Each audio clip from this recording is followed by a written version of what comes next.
Hey everybody, welcome back to the channel.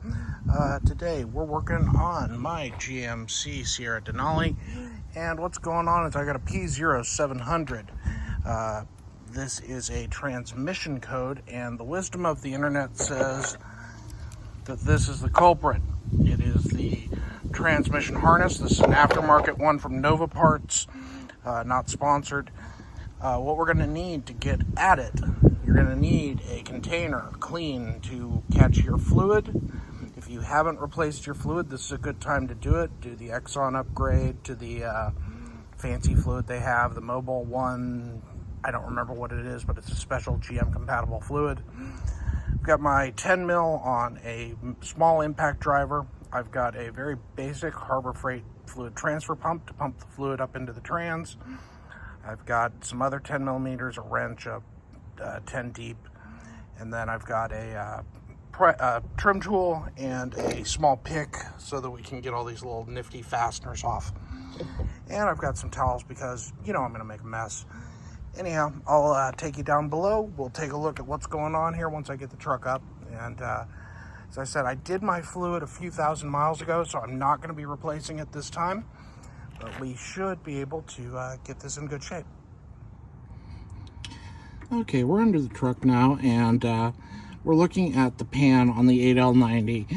The harness is actually inside the pan, and we're going to drop the fluid. There's a fluid drain right here. But the number one rule before we drop any fluid is to make sure we can access the drain. To access the drain, access the fill. To access the drain, there's a 10 mil here. I've already cracked this loose, so I'm using my fingers to pull it loose. And this little heat shield here will pop up, and then right here, where my hand is, there's a pop top piece that's rubber. Pull the top pin out. Give it a nice wiggle.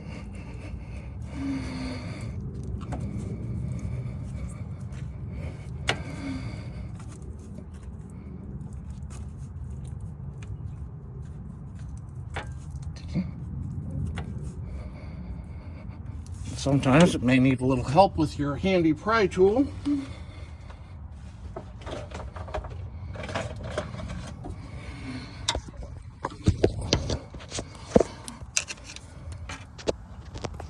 And then you'll actually get it out. It looks like this.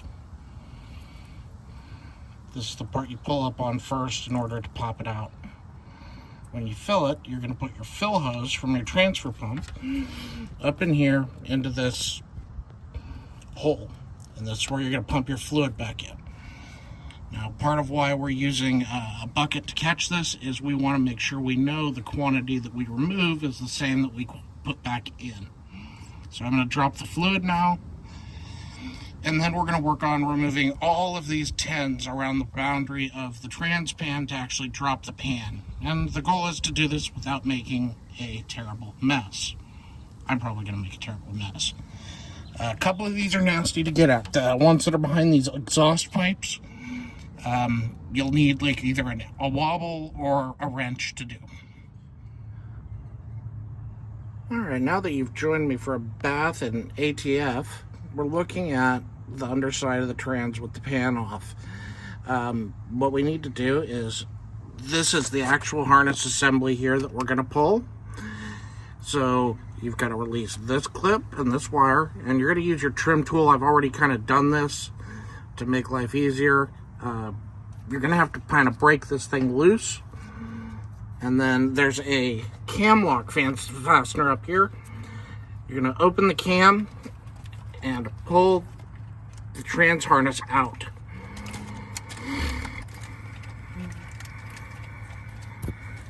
Okay, I don't know how much of that rolled or not. We'll find out when I go to edit this, but we've got every connector hooked up. The nice thing about these is that everything only hooks up one way. So we've got the valves hooked up, we've got the other doohickeys back here hooked up, we've got the connector here hooked up, we've got the cam lock hooked up, and we've got the thing pressed into place. Now we're going to drop the filter back in, hang up the pan, and refill. Alright, so everything is clipped back in. You got the connectors on the side for the shift solenoids. You got the valves back here. And then you've got the 3 push fasteners to kind of push it up and into the trans body. So now we're going to take our trans filter, and so we put our pan filter back into place, and we're going to put the pan in, and we're all done once we refill it. So I mentioned the special fluid at the beginning of the video. It's the Mobil 1 Synthetic LV ATF HP. I thought I could be tidy enough, but I wasn't, so I ended up going and buying a quart to top it off. We're going to drop this in, close up the plug, put that last bolt on the heat shield, clear our code, and take it for a drive, and hopefully everything will be Gucci. Alright, so here we are with our reader. We're going to go ahead and read the codes. So p0700 is the issue that we did that repair for. That's the only code. We're going to go back and we're going to erase the codes. Of course I want to continue. Yes, my key is on in the key fob with the engine on and in the off position. We're going to erase.